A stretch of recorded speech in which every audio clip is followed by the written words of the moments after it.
Continuing with chapter number 3, matrices.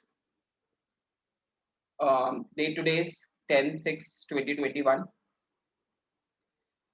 We'll be starting with an example, and today we'll be talking about some word problems that we come across in the chapter of matrices. Okay, so the first example that we are going to talk about is example number 11 from NCERT. Okay, and the page number is 71. Example 11, what does it say? Two farmers, Ramkishan and Guru Charan Singh, cultivates only 3 varieties of rice, namely Basmati, Parmal and Nora. The sale of the varieties of rice by both the farmers in the month of September, October are given in the following matrices A and B. तो उन्होंने A में क्या दिया है? A is September sales. Okay, and B में क्या दिया हुआ है? October sales. तो टोटल सेल्स कैसे पता चलेगी? मुझे एक बात बताओ. A plus B. A plus B से पता चलेगी क्या? A plus B. Yes. Yes, sir. Yes or no? Now इसने मुझे बोला है, लेट्स से हम नॉर्मली इसको मैट्रिक्स की जैसे नहीं बात करते, हम नॉर्मल बात करते हैं. मैं कहता हूँ लेट्स से 10,000 रुपए मैं सेल करता हूँ. मेरे जो सेल है वो है 10,000 रुपए का. I make a sale of 10,000 rupees and I make a profit of 2% on the sales. So what do we normally do? Profit कितना आ जाता है मेरे पास? 2% of 100, sorry 1000, 10,000. Yes. So I would say 200 rupees का मेरा प्रॉफिट हो गया. Is this how we do it, Priyanshu? Yes, sir. Good. In the example, the first part that it is saying is find the combined sales in September and October for each farmer in each variety. तो ये तुमने definitely निकाला होगा, and this is what we are getting as कि भाई बासमती, परमल and Nora, and they make Ramkishan जो है वो इतना सेल करेगा and गुरु चरण सिंह वो सेल करेगा, and it is coming out to be 15K, 70K, 30K, 40K, 36K and 20K.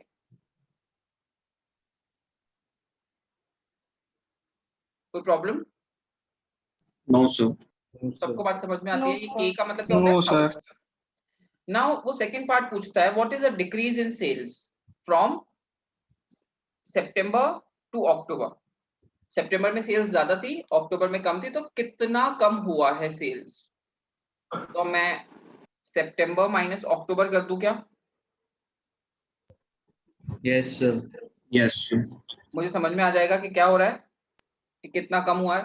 So what I will do is I will say A minus B. Yes, sir. So A minus B will give me decrease in sales. So this is some understanding जो कि obviously, और तुम देख सकते हो कि बहुत fast हो रहा है काम, राइट? सब कुछ बहुत इजीली देख सकते हैं. So decrease in sales तुम माइनस करके निकाल सकते हो, मैं आंसर नहीं लिख रहा हूँ यहाँ पे. Now third part, बहुत ध्यान से देखें वो क्या बोलता है. मुझे बोलता है if both farmers receive 2% profit on gross sales, compute the profit for each farmer and for each variety sold in October. मतलब मुझे प्रॉफिट बताना है इन अक्टूबर. किसका? ग्रोस सेल्स से. तो मैं कह रहा हूं कि मेरा जो प्रॉफिट होगा वो कितना है भाई? 2% of sales. So can I say profit, जो प्रॉफिट मैट्रिक्स होगा वो होगा 2/100 of B matrix. Yes, sir. Yes, sir. 2% of B. मैं इसको एक्सप्लेन करता हूं थोड़ा सा और. मेरा B मैट्रिक्स क्या है उसकी वैल्यूज में लिख ले रहा हूं. 5K, 5,000, 20,000, 10,000, 10,000, 6,000 and 10,000. Now understand, basmati में रामकिशन ने 5,000 रुपीज का सेल किया, तो बासमती से उसे प्रॉफिट कितना हुआ? 2/100 of 5,000. Yes or no? Yes, sir. अगर मैं परमल की बात करूं, सिर्फ परमल से उसे कितना प्रॉफिट हुआ? 2/100 of 10,000. So you can see that each and every term must be multiplied by 2/100 to get profit. Yes. And इस चीज को हम क्या कहते हैं? Multiplication of a matrix bye a scalar. ये किसी एक नंबर से मल्टीप्लाई करते थे जो हर टर्म से मल्टीप्लाई हो जाएगा। बात समझ में आ रही है क्या? Yes, sir. Yes, sir. Profit matrix P is given by 2 by 100 into 5,000, 20,000. I mean, I'm writing it again, but there was no need. And now we can easily calculate the profits. Yes or no? Yes, sir. Yes, sir. So 100 and then 200 and then 120 and then 400 and then 200 and then 200. कोई problem बेटा? सो ये जो profit है ये बासमती में profit कमाया किसने? रामकिशन ने। ये जो प्रॉफिट है ये परमल में कमाया रामकिशन ने। ये जो प्रॉफिट है ये इन्होंने नौरा चावल में कमाया रामकिशन ने। सिमिलरली ये प्रॉफिट है गुरुचरण सिंह का इन बासमती ब्रांड ऑफ चावल, 200 in Parmal and 200 in Nord. Now if the total profit of Guru Charan Singh is to be found out, हम क्या करेंगे? इन तीनों को ऐड कर देंगे क्या? Yes, sir. लेकिन क्वेश्चन ने क्या बोला था? देखो क्वेश्चन का आइडेंटिफिकेशन बहुत जरूरी है। क्वेश्चन ने क्या बोला था? Compute the profit for each farmer and for each variety. मतलब हर वेराइटी के लिए हर फार्मर का मुझे अलग अलग प्रॉफिट चाहिए था। बात समझ में आ रही है क्या? Yes, sir.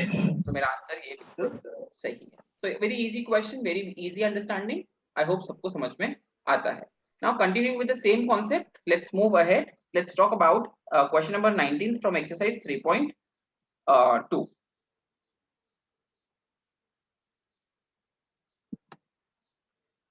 Very interesting question, देखें जरा ध्यान से। A trust fund has rupees 30,000 that must be invested in two different type of bonds. A company, I have 30,000 rupees and I need to invest it at two places. The first bond pays 5% of interest per year and the other one pays 7% of interest per year. Using matrix multiplication, determine how to divide 30,000 among the two types of bonds if the trust fund must obtain an annual interest of 1,800 and 2,000. दो अलग अलग questions है। मैं first part 1,800 की बात कर लेता हूँ। मैं कहता हूँ definitely I need to use matrix multiplication, but before that let's talk about the theory कि क्या सीन है। I have 30,000 of rupees, right? I need to invest it in two funds, A and B. A bond is giving me an interest rate of 5% per year and B is giving me an interest rate of 7% per year. It will give me some interest I1, it will give me another interest I2, and the question is saying I1 plus I2 should be equals to कितना दे रखा है? 2000 या 1800? 1800, or in the second case 2000. Okay, definitely मुझे matrix use करना है, but before that let's try and find out how do we find out normally interest rates एक साल में, in 1 year. So normally the formula for interest is P into R into T by 100. And ये बहुत easily तुम समझ सकते हो कि कितना पैसा मैंने लगाया, मुझे उसमें मुझे 5% का इंटरेस्ट मिल रहा है, 5% ऑफ दैट पर्टिकुलर। सो मैंने कहा लेट्स से मैंने यहाँ पे x रुपीज इन्वेस्ट किए हैं, तो यहाँ पे कितने कर पाऊंगा? 30,000 minus x। yes or no? So the first Yes. interest one will be equals to x into 5% of x. Simple सी बात। फॉर 1 ईयर, अगर नंबर ऑफ इयर्स आगे बढ़ेंगे तो फिर मैं नंबर ऑफ इयर्स से मल्टीप्लाई कर दूंगा, लेकिन I am talking about annual interest, so I am considering only 1 year, right? And the second interest that will be 30,000 minus x into 7 by 100, 7% of 30,000 minus x. Yes or no? Yes, sir. Yes, sir. To find out interest, मैं इस time को तो हटा रहा हूँ अभी के लिए because time is 1 year. I am multiplying two things, P and R by 100. तो मुझे मैट्रिक्स भी दो बनाने पड़ेंगे क्या? I will have two matrices. Yes. One will be a P matrix, one will be a R by 100 का matrix, and finally I should get 1800 in total. Yes or no? इन दोनों का sum. Yes, sir. Yes, sir. Now very important is to arrange हमारे orders. मेरे को final matrix क्या मिल रहा है 1 by 1, right? तो मैंने कहा जो प्रिंसिपल है, प्रिंसिपल मैट्रिक्स जो स्टार्ट होगा वो 1 से शुरू होगा और r by 100 जो है वो 1 पे एंड होना चाहिए. Yes or no? Yes, sir. Yes, That is sir. how multiplication works. Now I am talking about two different types of bonds. तो मैं इसको कहता हूँ ये 1 by 2 हो गया और ये 2 by 1 हो गया. ऑर्डर समझ में आया मैंने कैसे ऑर्डर्स अरेंज किए? Yes, sir. Yes, sir. Now let's try and fill up 1 by 2. एक रो दो कॉलम्स. तो मैं कहता हूँ पहला प्रिंसिपल है x और दूसरा प्रिंसिपल है 30,000 minus x. Similarly, it's a r by 100 2 by 1 matrix. पहला जो इंटरेस्ट रेट है वो है 5 by 100, दूसरा इंटरेस्ट रेट है 7%, that is 7 by 100. This total multiplication should be 1800. Yes or no? Yes, sir. Yes, Now sir. you can verify कि Yes, क्या जो sir. हमने लिखा है वो बिल्कुल सही है. हम देखें first row first column multiply करेंगे x into 5 by 100 plus 30,000 minus x into 7 by 100 is equals to 1800. Yes or no? Yes, sir. Yes, sir. Because ये जो एक मैट्रिक्स बनेगा वो ये मैट्रिक्स बनेगा और यहाँ पे एक वैल्यू आएगी. नाउ इक्वालिटी ऑफ मैट्रिसेस लगाएंगे तो दोनों वैल्यूज इक्वल होनी चाहिए क्या? Yes. Yes, sir. So the question starts from here, your basic understanding. Yeah, if this question is to be done without matrices, how would I do it? How I will try and multiply the principals and the rate of interest, right? So I have decided I need to make two matrices. First matrix will be P matrix, one will be R by 100 matrix. Final matrix का size क्या होना चाहिए? I need to assure that. बात समझ में आ रही है? Final matrix is 1 by 1. So according to that, I have set my orders. And then I have made the matrices and it's done. Any issues, anyone? No, sir. Now the solution is minus 2x plus 2,10,000 is equals to 1,80,000. So 2x is equals to 30,000. X की value is coming out to be 15,000. So you should invest 15,000 in one and 15,000 in other. Any issues, anyone? No, sir. Sir. No, sir. Okay. सबको समझ में आया how we have used matrix multiplication? Yes, sir. Yes, sir. Okay. Yes, sir. Good. Next up, we have question number 20. If someone needs time to write things down, please let me know. Otherwise, you can always refer back to the videos. Okay. And I would suggest थोड़ा simultaneously लिखते चले. Question number 20. The bookshop of a particular school has 10 dozen chemistry books. इसका मतलब 120 chemistry books हो गई क्या? 8 Yes, dozen physics books. मतलब 96 physics book हो गई and 10 dozen economics book. 120 economic books हो गई. Any issues, anyone? No, No, sir. sir. इनका respective selling price दे रखा है. Selling price है 80, 60 and 40. 80, 60 and 40. Find the total amount the bookshop will receive from selling all the books using matrix algebra. मुझे matrix algebra को use करते हुए ये बताना है कि how much amount will the book owner earns या फिर shop owner earns. Again, हम अगर logically बात करें, simple सी बात करें, without matrix बात करें, so what I need to do is I need to multiply 120 by 80, 96 Yes, to 60 and 120 to 40. Yes or no? Yes. The final answer should be a one value, 1 by 1 matrix. Yes or no? Yes, sir. So it would be Yes, sir. quantity into price of 1 unit. If you remember anything from 10th, 9th, मैं हमेशा कहता हूँ total cost is cost of 1 unit into number of units. So cost of 1 unit into number of units. Now definitely quantity का जो matrix होगा it will be 1/3 and price का जो Yes. Matrix होगा it would be definitely 3/1. Yes और no? Yes, sir. Yes. Yes, sir. Order कैसे decide किया? मैंने फाइनल ऑर्डर डिसाइड किया पहले कि मुझे जो फाइनल आंसर चाहिए वो एक वैल्यू चाहिए, तो it would be a 1/1 matrix. And then मैंने कहा ये 1 से शुरू होना चाहिए, 1 पे एंड होना चाहिए, एंड देन तीन चीजों की बात हो रही है, सो 1/3 एंड 3/1 के बारे में बात कर लेते हैं. सो मैंने कहा सबसे पहले 120, 96 और 120, और इनका जो रिस्पेक्टिव सेलिंग प्राइस है वो है 80, 60 और 40. जैसे ही मैं इसे मल्टीप्लाई करूंगा first row first column, so what will I get? 120 into 80 plus 96 into 60 plus 120 into 40. Yes or no? One Yes, by one sir. matrix मिलेगा Yes, क्या? sir. And this is equals to total revenue, जो उन्हें total पैसा मिलने वाला है. बात समझ में आ रही है क्या? Yes, Yes, sir. sir. Yes, sir. तो हमें थॉट Yes, समझ में आ sir. रहा है. Firstly how we need to interpret it is कि अगर ये क्वेश्चन विदाउट मैट्रिक्स करना होता तो मैं क्या करता? I will need to multiply these two things. Now look at what do I need in final. Final मुझे एक वैल्यू चाहिए, दो वैल्यूज चाहिए, कितनी चाहिए? एक वैल्यू चाहिए थी मुझे, तो मैंने एक वैल्यू के लिए 1/1 का मैट्रिक्स बनाया. उसके हिसाब से मैंने ऑर्डर्स डिसाइड किए and I was ready to. बात समझ में आती है सबको? Yes, sir. Yes, sir. Yes, sir. Good. इसको कैलकुलेट तुम अपने आप कर सकते हो. Next, assume x, y, z, w, p, x, y, z, w and p are the matrices of order 2/n,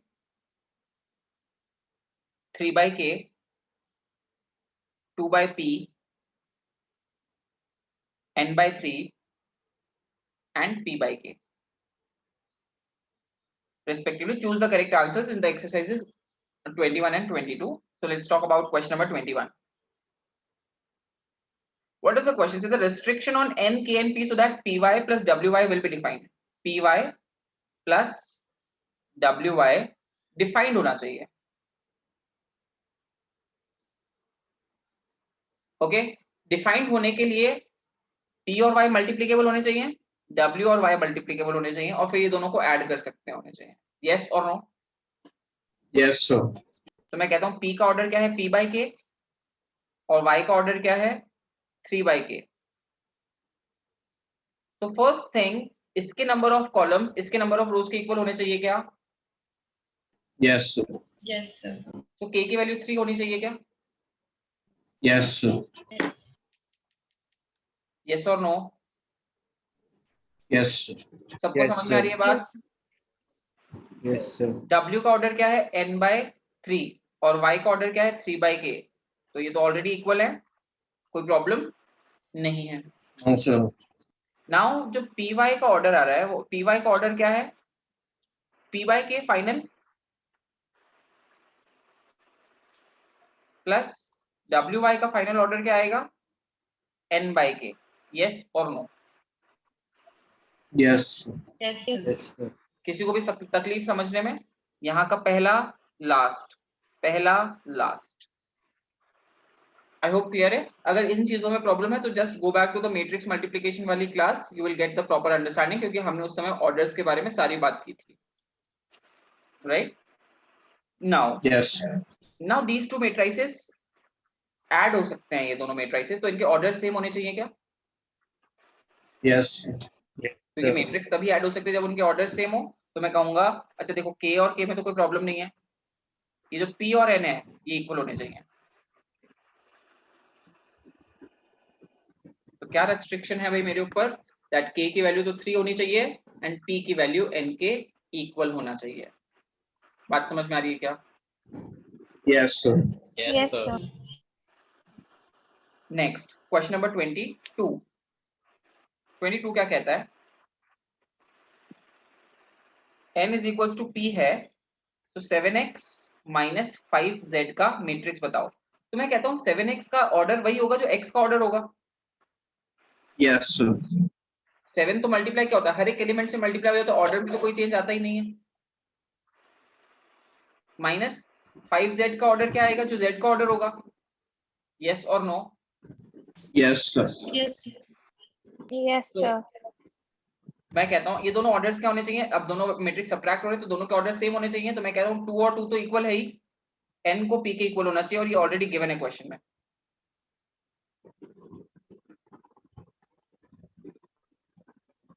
yes और नो?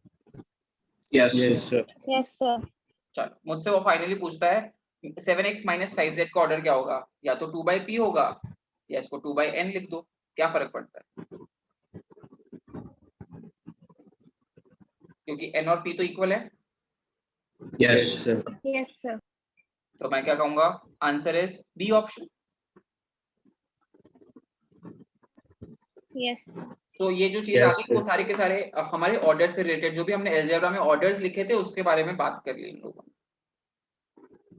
समझ में आ रही है क्या सबको? Yes, sir. Yes, sir. Yes, sir.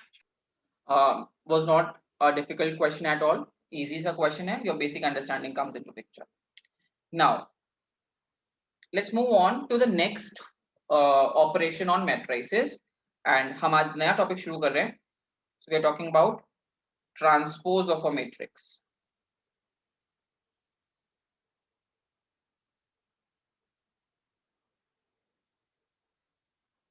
Transpose of a matrix कुछ नहीं होता, सिंपल में हिंदी में बताऊं तो रोज जो है वो कॉलम्स बन जाती हैं और कॉलम्स जो है वो रोज बन जाती हैं। मैं एक एग्जांपल के साथ शुरू करता हूँ और फिर इसका मैथमेटिकल डेफिनेशन दूंगा। एग्जांपल लिखना मत।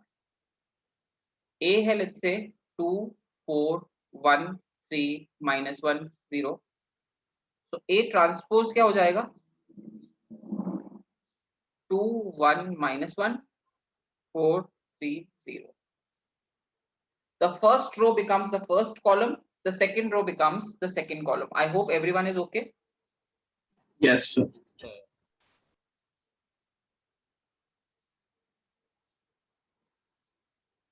अगर तुम थोड़ा सा ऑब्जर्व करोगे, so m and n changes. यहाँ पे the order is 2/3, यहाँ पे the order is 3/2.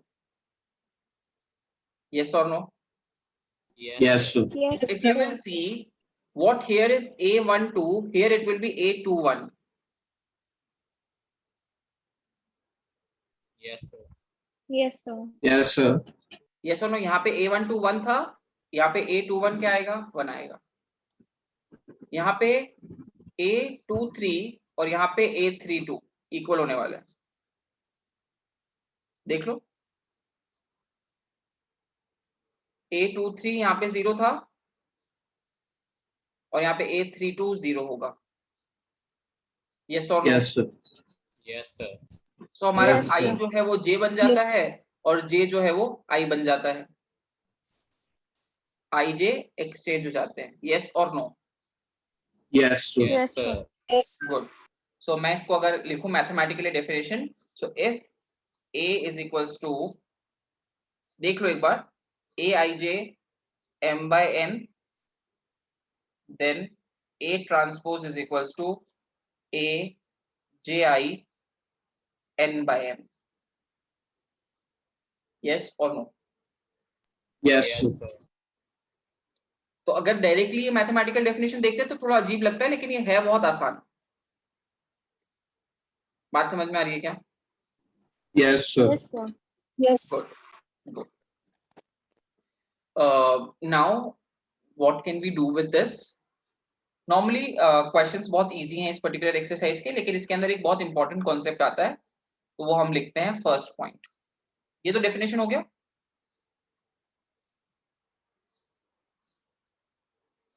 ठीक है, इसका कोई एग्जाम्पल वगैरह देखने की जरूरत ऐसा है नहीं, मैं कराता हूँ क्वेश्चंस। ओके, इसमें on the basis of transpose a matrix can be classified as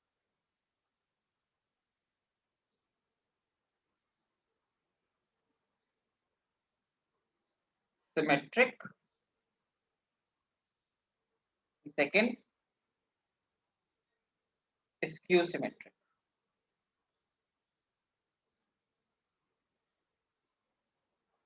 transpose के बेसिस पे हम मैट्रिक्स के क्लासिफिकेशंस को कैसे देखते हैं, या तो सिमेट्रिक होता है मैट्रिक्स, या स्क्यू सिमेट्रिक होता है, या फिर दोनों में से कुछ नहीं होता। ओके, ऐसा जरूरी नहीं है कि एक मैट्रिक्स अगर सिमेट्रिक नहीं है तो स्क्यू सिमेट्रिक हो गया। मैं थर्ड भी लिख देता हूँ, neither of above two. Okay, normally तुम्हारी बुक कहती नहीं है, बट ऐसा जरूरी नहीं है कि कोई मैट्रिक्स सिमेट्रिक या स्क्यू सिमेट्रिक हो ही हो। ऐसा हो सकता है कि a matrix is neither symmetric nor skew symmetric. Now, what is a symmetric matrix? A symmetric matrix is a matrix where A is equals to A transpose. When A is equals to A transpose, the matrix is known as symmetric. Skew symmetric when A is equals to, or rather I should write A transpose is equals to minus of A.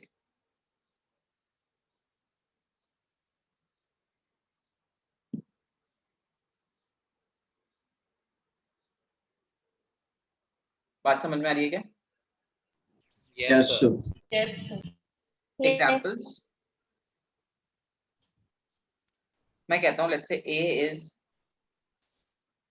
1 4 minus 3 4 2 0 minus 3 0 5। Let's say ये matrix A है। मैंने कहा इसका A transpose क्या आने वाला है, तो मैंने इसका A ट्रांसपोज निकाला। मैंने कहा 1 4 माइनस 3। देखो मैं ट्रांसपोज कैसे लिखता हूँ, मैं फर्स्ट रो को पहले लिख रहा हूँ फर्स्ट कॉलम में, फिर सेकंड रो को सेकंड कॉलम में लिख रहा हूँ, एंड थर्ड रो को थर्ड कॉलम में लिख रहा हूँ। क्या ये मैट्रिक्स दोनों सेम है? Yes, sir. Yes, sir. Yes, sir. Yes, A is equals to A transpose है, therefore A is a symmetric matrix.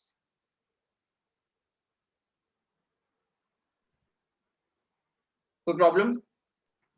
No, sir. No, sir. एक स्क्यू सिमेट्रिक मैट्रिक्स का एग्जांपल देखते हैं। एग्जांपल A, मैं B ले लेता हूँ इसका नाम। B is equals to 0 1 minus 3 minus 1 0 5 and 3 minus 5 0। Okay, so B transpose क्या आएगा देखो, 0 1 minus 3, first row becomes the first column, second row becomes the second column, and third row becomes the third column. Yes or no? Yes, sir. Yes, sir. Yes, sir. मैं कहता हूं अगर मैं b को minus से multiply कर दूं, if I get minus b, मुझे माइनस b क्या मिल रहा है देखो, 0 minus 1 3 1 0 minus 5 minus 3 5 और 0। Yes or no? Yes, sir. क्या b Yes. Transpose minus b Yes, के sir. इक्वल है? Yes, sir. Yes, Yes, sir. sir. चलो इसी को देखने का एक और Yes, तरीका, sir. ये तो हम बार बार नहीं करेंगे। हम कहेंगे अच्छा देखो b ट्रांसपोज में से अगर मैं माइनस कॉमन लेता हूं तो क्या आ रहा है, माइनस कॉमन लिया 0 1 माइनस 3। माइनस 1 कॉमन लेने का क्या मतलब है, हर एक चीज को माइनस 1 से डिवाइड कर दिया। यस और no? Yes, sir. Yes, Yes, sir. sir. Yes, sir. So do I get b in result? So b transpose is equals to minus of b, therefore b is skew symmetric.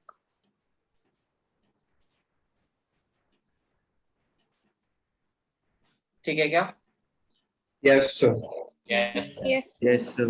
जहां पे भी skew symmetric लिखा है वहां पे bracket में लिख लो all diagonal elements are 0.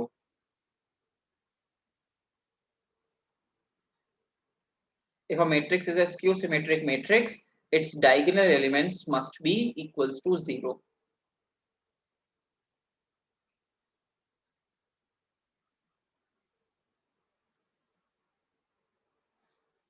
Sir non square matrix है उसका ये सिमेट्रिक और skew No, symmetric no, no, करेंगे। no, only a square matrix, obviously, क्योंकि हमें ऑर्डर्स तो सेम रखने A और A ट्रांसपोज का. So it can only happen when a square matrix is being talked about. And my mistake, I should have added a word here. Everyone please make a change. A square matrix can be classified as. I should have mentioned it. हम ये जो categorisation करेंगे ये सिर्फ और सिर्फ square matrices के लिए करते हैं. ओके, द लास्ट एग्जांपल, अगर वो neither of the two है वो कैसे पता चलेगा? Let's say P is a matrix 1 4 2 -1 0 3 4 5 minus. Now nothing can be done here. P transpose 1 4 2 -1 0 3 4 5 and minus 2. So P is neither equals to P transpose, P is neither equals to minus of P transpose. So definitely there is no relation on the basis of transpose between these two matrices. Yes or no? Yes, sir. Yes, sir. So ऐसा Yes. जरूरी नहीं है. It's not compulsory that the matrix has to be either a symmetric or a skew-symmetric matrix. It can be neither symmetric nor skew-symmetric. Clear है बात? Yes, sir. Yes. Yes, sir. Yes. Okay.